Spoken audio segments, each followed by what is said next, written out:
What's up, amigos? Welcome back. Breaking news. Iran goes after Israel. 4 ballistic missiles. Israel say it's gonna attack back. President Trump gets in the middle and trying to tell Netanyahu not to do so. Let's go straight to the point to see what's the breaking news. Let's go. Turning around, there are still alerts coming out from Israel's home front command at this moment in Israel. And I'm just turning around. There are still alerts coming out from Israel's home front command at this moment. But we are getting a new statement, John, right now. I just want to read it to you from Iran's Revolutionary Guard Corps that said their attacks on Israel this evening were a, quote, warning of broader response that would encompass all U.S. and Israeli targets in the region if aggressions are repeated. And a senior Iranian official speaking to Reuters says all U.S. bases in the region will be considered legitimate targets for Tehran if Israel attacks. So again, following 4 waves of Iranian ballistic missiles that targeted Israel's 3rd largest city of Haifa and nearly the entirety of this country, the region is bracing to see if Israel will respond. This was a significant attack against the civilian population of Israel, John. Yeah, and it would seem in Israel. Many people come to the channel and they are criticizing Trump because of that. Trump promised that he will not get into war. He needs to get away from this war. Guys, I understand what you're saying. None of us in the right wants war. We are tired of wars. We don't want to do war. But sometimes war is necessary. It's like Trump didn't intend to go to the war, but he had no choice. It's like, I own a gun, you own a gun, but you didn't buy the gun to shoot people. But, someone gets into your house and put your family in danger. What are you going to do? So that's what's happening in America right now. It's a necessary war, because if Trump didn't do it, in 3 years from now, it would be worse. But I know some people don't understand that, and you need to start paying attention to the picture. But let's see, there's more videos, because President Donald Trump, he's trying to stop this fight, and he's doing his best for it. Let's see this one.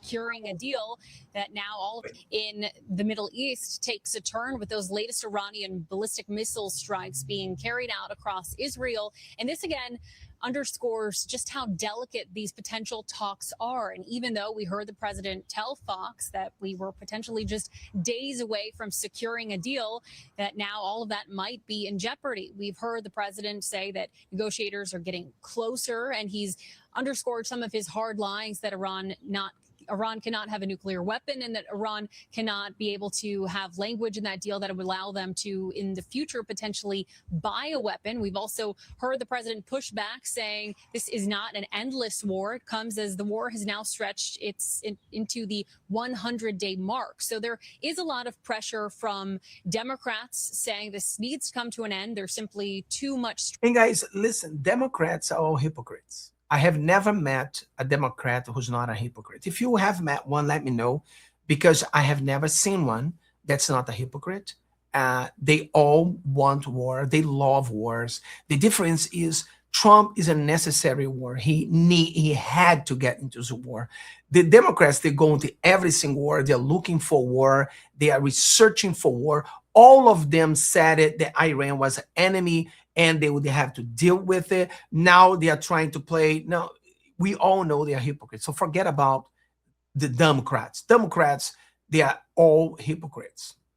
Drain on the American public when it comes to gas prices and the overall impact on the economy. At the same time, of course, we did see that new uptick in the jobs numbers report, so that was a positive there. So we have heard some pushback in terms of what the administration says it's seeing this, but at the end of the day, the president has reiterated that Iran cannot have a nuclear weapon, and that these kinds of attacks cannot continue to be carried out across the Middle East. And this isn't the latest attack that we've seen. It was just in the last 2 days. The U.S. Central Command says that it had to intercept incoming Iranian drones. So aerial assaults. There are 2 taking place over the Strait of Hormuz, according to U.S. Central Command, and other drones that were carried out, drone attacks carried out just the day prior. So we've been seeing this escalation. Obviously, right now in the last hour, this is taking a dramatic turn, with the president saying, Iran, you have fired your missiles. come back to the negotiation table. So we'll have to see. Come back to the negotiation table. That's what Trump wants. He's talking to Netanyahu. So Netanyahu is not going to continue this mistake. Let's go tape 3. Let's see what he's saying. And now this, and he is holding consultations with his security team, I am told by a senior U.S. official. And I asked the president about the Israeli strike on Hezbollah in Beirut earlier today. He told me that was not coordinated with the United States and that he is not happy about it. The region is now waiting to see if the Israelis will respond to these waves of ballistic missiles that targeted their northern cities, including the third largest Israeli city of Haifa. But what we saw earlier today, an effort by the Israeli air defense systems to shoot down the incoming fire. Tonight, we can report that Iran's foreign minister is speaking with regional counterparts about the situation right now. And the IDF spokesperson released a TV statement earlier today indicating that schools across Israel tomorrow will be closed. He said Iran is trying to create a new equation when it conducts direct fire on our territory. In response, the IDF will attack in relation to the current security protocol. And so, again, this is a political decision ultimately that will be made by Israel in terms of whether or not there will be a response. But the latest information that we have, 4 waves of Iranian ballistic missiles targeted. So Iran is going after Israel. And then let's see the last one here. Last information we have about this.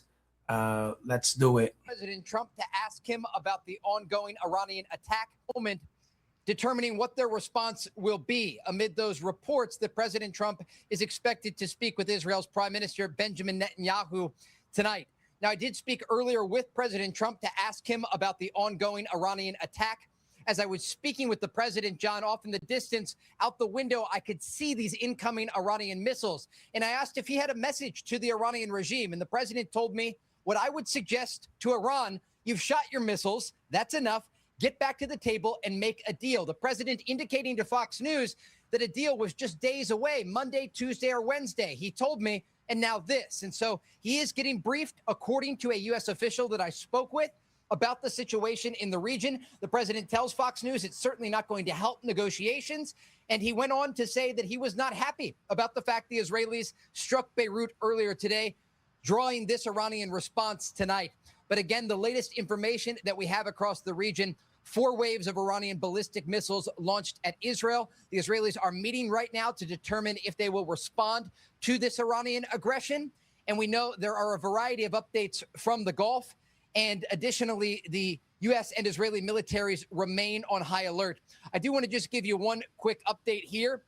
Fire and Rescue Services said that their forces are working to extinguish 3 fires in open areas of northern Israel that broke out as a result. We need the end of this war. We need Trump to focus back in America. I see a lot of people. We have a shot. We have a chance to win the midterm election. I'm pretty positive we're going to win the Senate. We still have to work very hard for the House, but I believe we are going to win. Trump, we need to end this war and focus 100% inside America for us to be able to turn this around. So may God bless you. May God bless America. See you next video.